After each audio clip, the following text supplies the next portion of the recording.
Okay, let's see how this goes.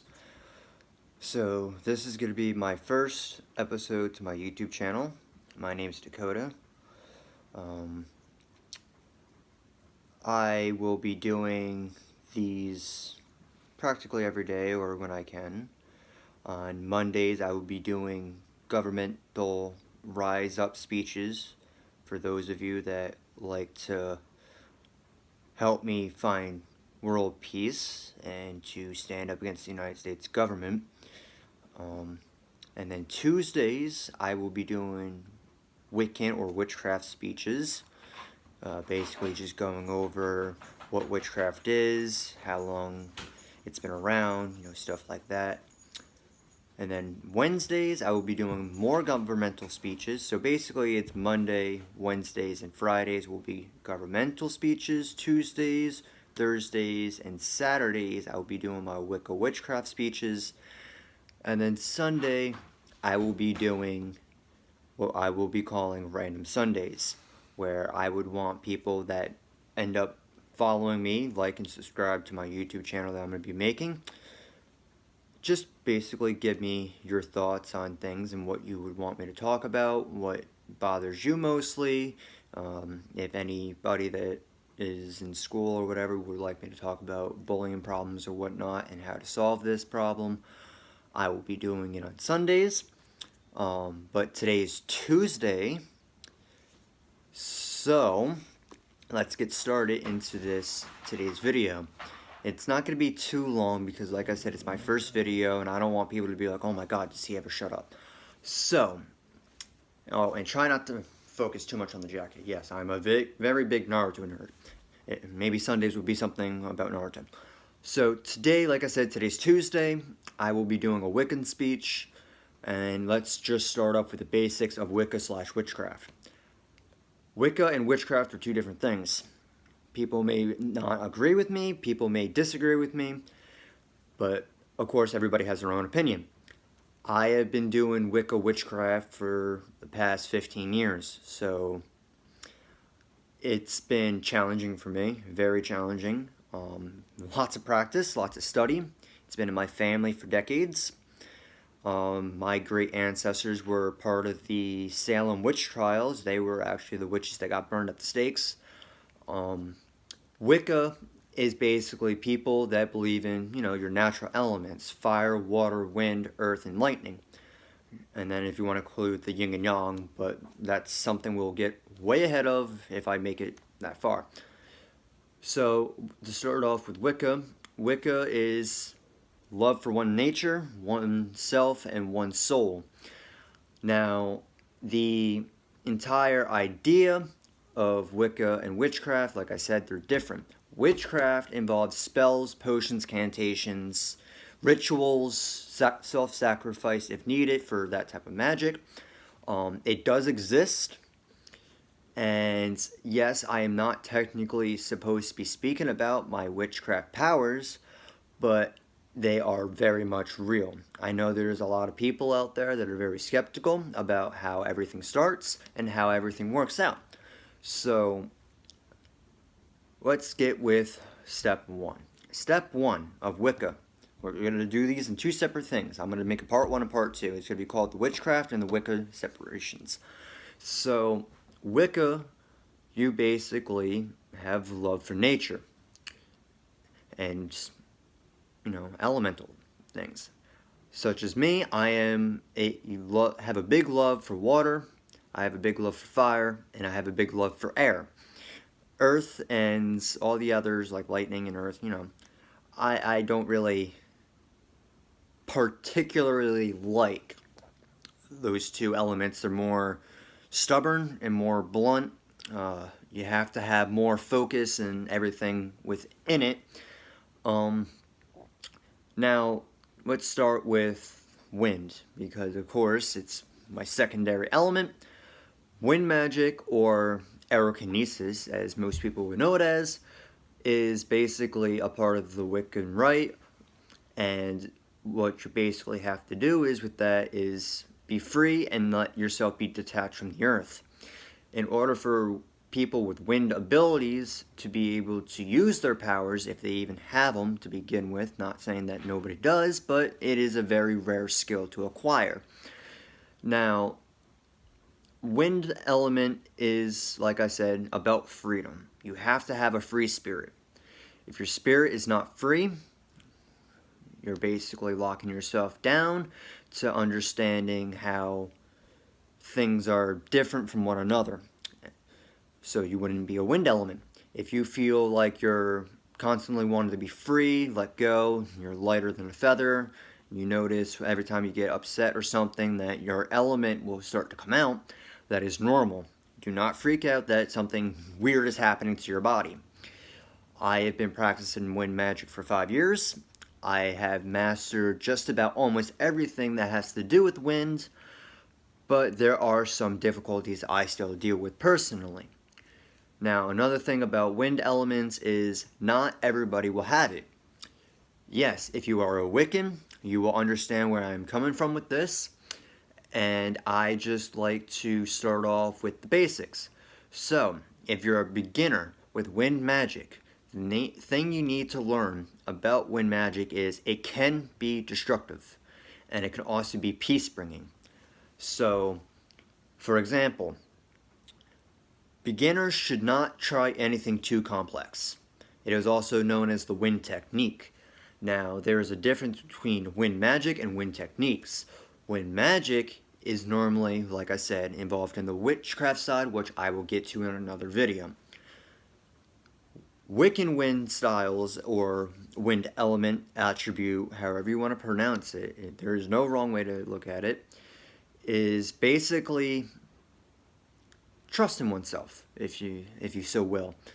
So, for instance, if you want to start practicing it, I would suggest meditation for a good hour. That's a minimum. You don't have to do an hour. You can meditate for 5 minutes. You can meditate for the hour. It doesn't matter as long as you get yourself grounded.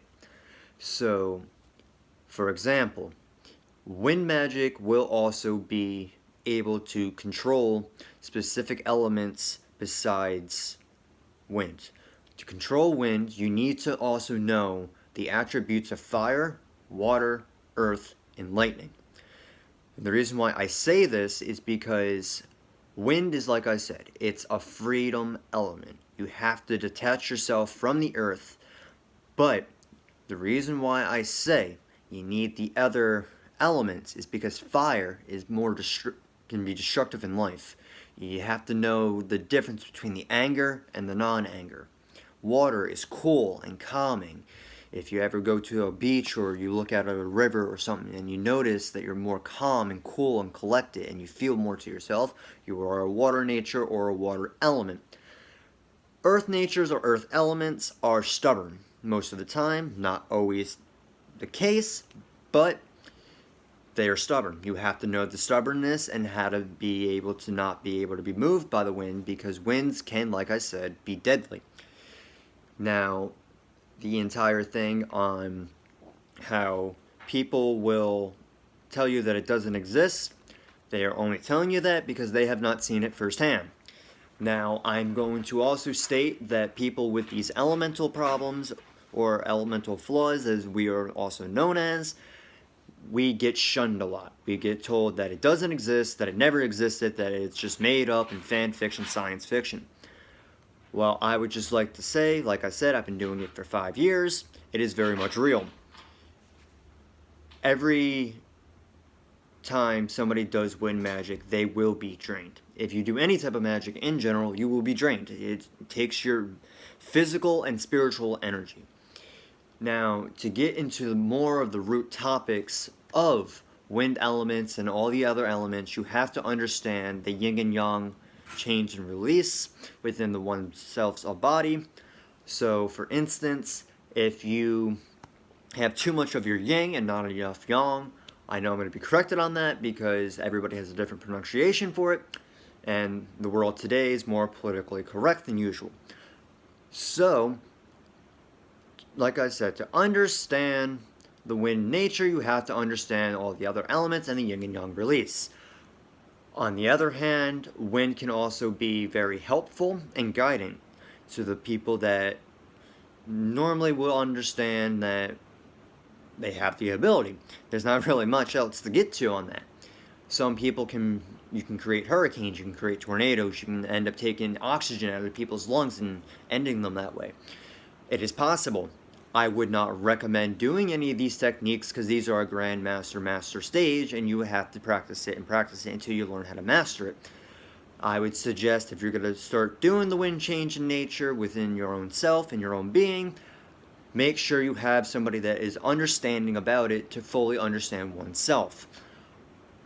Now, if you decide, or your body and your spirit is designed and decide that you are a fiery nature, such as me as well, Sagittarius, for all those that are Tauruses, you will also understand the fiery natures in us. We are quick-tempered, very hard to ignore, and we are also very enlightened in oneself. Now, the fiery natures that are with Sagittarius, Leos, Aries, and a few other signs out there, you will also notice that you tend to snap a lot more faster. Now, I do not mean snap as in like, oh my god, I'm gonna kill somebody, because no, you will not get that urge. Fiery natures or fire element will be considered to be a difference compared to wind nature and earth nature and water nature. See, fire nature, you have to know how to keep self-control. That is the major thing with everything with Wicca witchcraft. You have to know self-control. And the reason why I say self-control, as urgently as I'm stating it, is for the simple fact that if you overthink or you underthink, you can lose control of your element and possibly hurt yourself or others. So if you do it with caution. Now, like I said, I do not want this video to be too long, so I will try to keep it at a minimum. Yes, we are already at 12 minutes, but I will try to wrap everything up and then make more videos. I will possibly try to post 2 to 3 videos a day. That may be a little too much to post, but the next thing I also want to get into before I end up ending this with the whole wind and fire nature is the one thing I have right here. This is a clear quartz crystal. This will help you with elemental training. And the reason why I say this is because crystals are a very good source of energy. You can put negative energy in them, you can put positive energy in them. Now, the whole thing with negative and positive energy is that you got to know how to do it. So if you do it wrong, you can hurt yourself. You can end up over-draining yourself, and if you use too much energy, you can kill and end up being killed. So, for example, I will hold this crystal in front of the camera while I'm speaking, so you can also kind of resonate to see what the crystal does. Now, it will not be 100% noticeable to the naked eye with the 2 eyes we see from every day. You will also have to have your third eye chakra unlocked. We will get into that video probably Saturday because I love getting into chakras. I'm not sure about everybody else. Now, this crystal right here has had major battle scars. I'm not sure if you can see inside the crystal or not and see how there's cracks and crevices on the inside. Yeah, right here inside the crystal, you can actually see where my finger is. The reason why this crystal has cracks on the inside is because I did magic wrong with them. I tried sealing what people may call me a kook for calling it, but a demon. I have sealed 4 demons inside this crystal and they have tried to escape. Now, the reason why I also get into the talks about demons and everything, even though I did say I would not try to make this video too long, is because you have to understand that there is a good and evil balance between the world. We need that balance. Without that balance, everything will turn to chaos. So, if you would like me to make more videos on crystals and elemental magic and all these other magics, is because, no, not because, my bad, I apologize, is the reason of I want people to learn. I love helping people learn, and I love learning new things. That's just a trait of a Sagittarius, Aries, and Leo. I myself am a Sagittarius. I was born in December. Of course, I was born in one of the worst days of December. I was born December 7th of 99. And the reason why I get into this topic is because, well, it's just something that I like to let people know of, even though you guys probably really don't care about. I mean, there are some people out there that do care about it. Like I said, you have questions or anything, I will be making a YouTube channel. I just don't know what to name the channel yet. I was thinking about Akatsuki with it being spelled differently so I don't get sued for copyright infringement. But I will come up with a name for it. I mean, I might use my name or my side name that I like to go by. Like I said, my name is Dakota, and namaste, and have a pleasant Tuesday.